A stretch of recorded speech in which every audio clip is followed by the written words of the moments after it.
Welcome everybody to a look at the third and final release from the Cosa Nostra box set from Radiance Films, and it is 1973's How to Kill a Judge. So yeah, this is a crime thriller clocking in at 111 minutes long, so it's the longest out of the three films.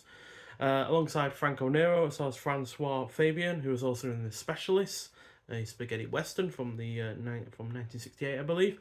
And yeah, this is about the latest success by filmmaker Giacomo Solaris, which is a crime thriller about a judge who gets too friendly with the mafia and is murdered.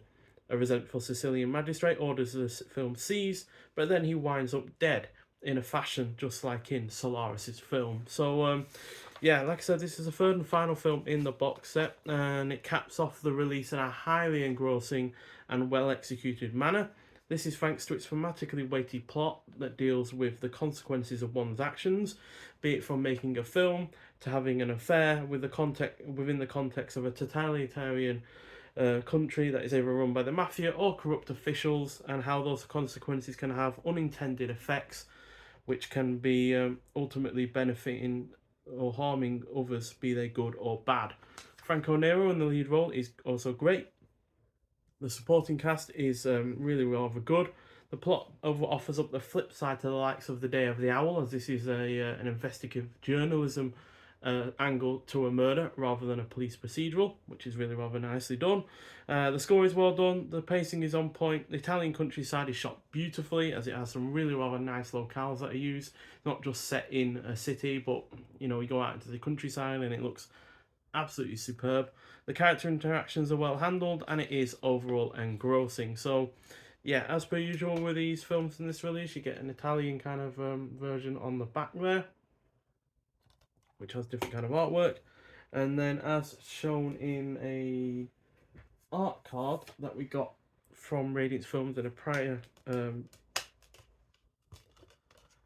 release, we get that version of the artwork as well, which as you can see is on the rear there. So yeah, all three artworks are really nice. And in terms of the physical extras, as per usual with like the other two, it's a 2K restoration. You got a new interview with star Franco Nero from 2022, clocking in at 13 minutes long.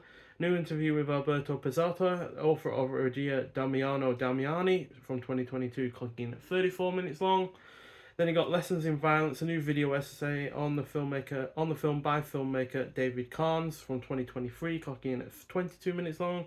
English and Italian trailers, and new and improved optional English for the deaf and hard of hearing and for the Italian audio itself. So yeah, fantastic film. I'd give this one 4.5 out of 5, like Day of the Owl.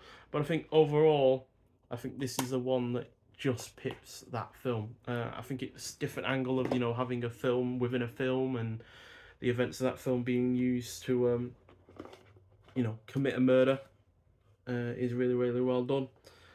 So yeah, I'd say How to Kill a Judge comes in first place, then The Day of the Owl in second, but virtually even Stevens in that regard, and then The Case is Closed, Forget It in third place, but not massively far behind.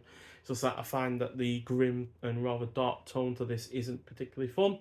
Whereas, even though these two deal with murders and have their violent moments, they are at least, a little bit more entertaining and have some really rather enjoyable character interactions involved as well. And there's no real sadistic moments to it. You're not got anyone that is intentionally trying to make people suffer in kind of in a mean and sadistic way. So yeah, but overall the box set is excellent. I highly recommend it, and for Radiant Films being their first ever attempt at a box set, stand out really, to be honest. Yes, it's only got 3 films in it. There are box sets out there from other boutique labels that have more films, but Radiance Films have certainly gone for quality, not quantity.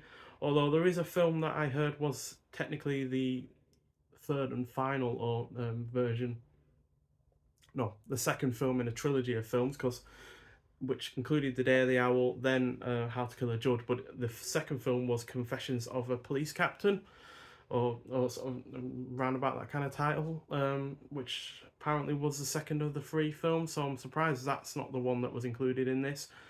Yet to watch it, but it is directed by Damiano.